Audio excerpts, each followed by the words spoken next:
নমস্কার।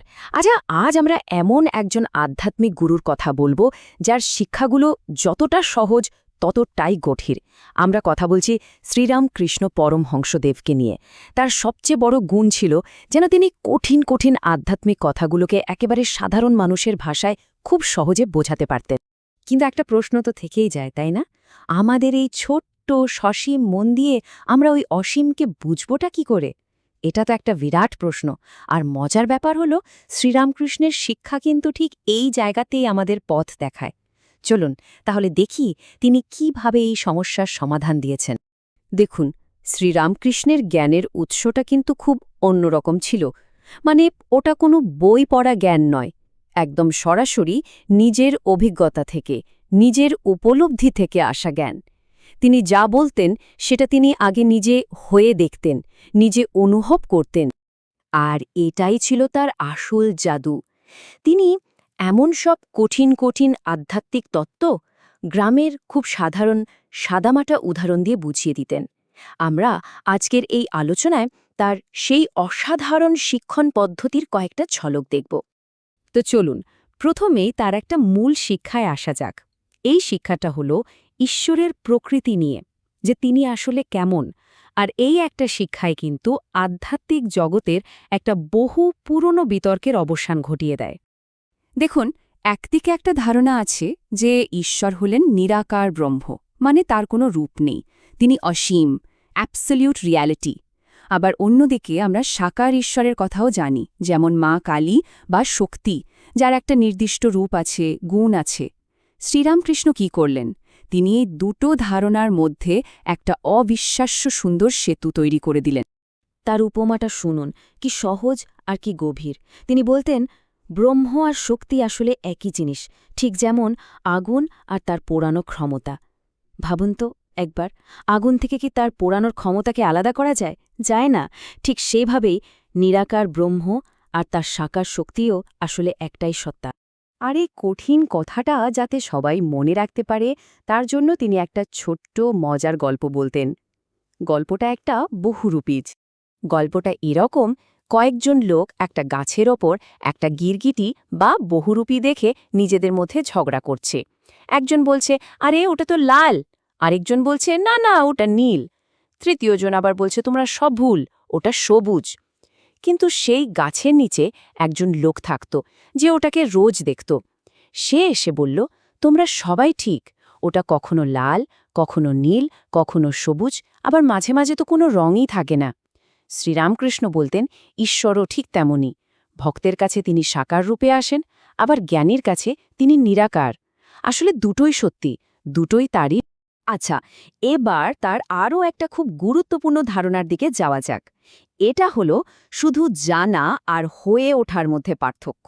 মানে পুঁথিগত জ্ঞান আর সত্যিকারের উপলব্ধির মধ্যে যে আকাশ পাতাল তফাত, সেটাই তিনি বুঝিয়েছেন। প্রথমটা হলো জ্ঞান। জ্ঞান মানে হলো তত্ত্বগতভাবে জানা যে ঈশ্বরই একমাত্র সত্য আর বাকি সব মায়া। এটা অনেকটা দূর থেকে কোনো জিনিস সম্পর্কে শোনার মতো। আর তারপর আসে বিজ্ঞান। বিজ্ঞান হলো সেই জানাটাকে নিজের ভেতরে অনুভব করা, যখন আপনি শুধু তত্ত্বে নয়, বাস্তবে প্রতিটা জিনিসে, প্রতিটা মুহূর্তে সেই ঈশ্বরকে দেখতে পান। আর এই উপলব্ধিটাই জীবনকে আমূল বদলে দেয়। আর এর জন্যও তার একটা অসাধারণ উপমা ছিল। তিনি বলতেন, দুধ আছে, এটা শুধু জানা হলো জ্ঞান, আর সেই দুধটা নিজে খেয়ে তার পুষ্টিতে শরীর মন সুস্থ করাটা হলো বিজ্ঞান। কি সহজ, তাই না?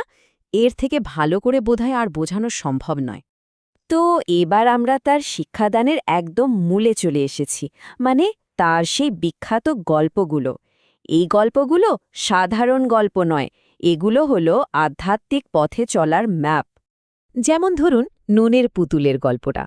একটা নুনের পুতুল গিয়েছিল সমুদ্রের গভীরতা মাপতে, কিন্তু যেই না সে জলে পা দিয়েছে অমনি গলে সমুদ্রের সাথে মিশে এক হয়ে গেল, আর ফিরল না।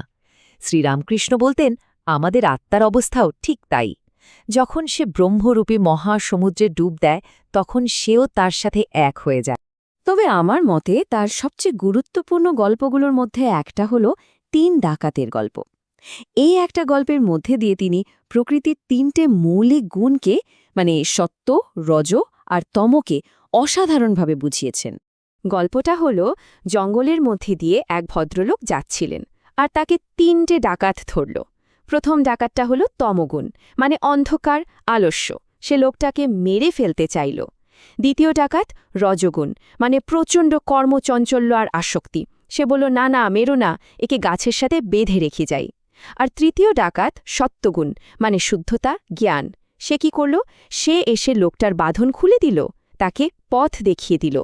সবই তো ঠিক আছে, কিন্তু এখানে একটা বিরাট প্রশ্ন আসছে, তাই না? যে সত্যগুণ লোকটাকে বাঁচালো, তাকেও ডাকাত বলা হচ্ছে কেন? সে তো ভালো ডাকাত।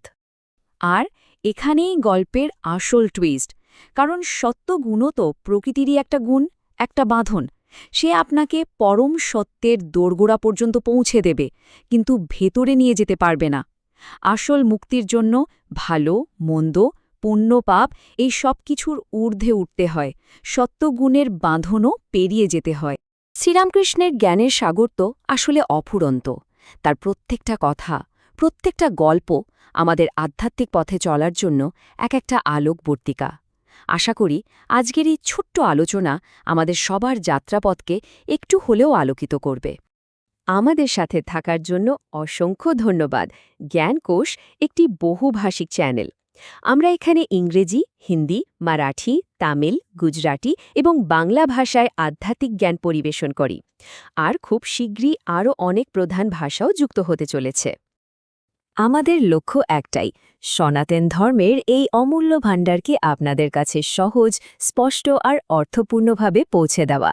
আমাদের চ্যানেলে আপনারা শ্রীমদ্ ভাগবতম, ভগবদ্গীতা, মহাভারত আর বিভিন্ন সাধুসন্তদের জীবনীর ওপর প্রতিদিন আলোচনা পাবেন, আর সবই কিন্তু একাধিক ভাষায়। যদি আমাদের এই প্রচেষ্টা আপনাদের মূল্যবান মনে হয়, তাহলে অবশ্যই জ্ঞানকোষ চ্যানেলটি সাবস্ক্রাইব করুন। তাহলে আমাদের প্রতিদিনের ভিডিওগুলোর খবর আপনারা পেয়ে যাবেন। আর হ্যাঁ, লাইক করতে আর শেয়ার করতে ভুলবেন না যেন। আসুন, এই দিব্য জ্ঞান আমরা আমাদের পরিবার, বন্ধু-বান্ধব আর সকলের মধ্যে ছড়িয়ে দিই। চলুন আমরা সবাই মিলে সনাতন ধর্মের এই প্রদীপকে এভাবেই উজ্জ্বল করে রাখি। ধন্যবাদ।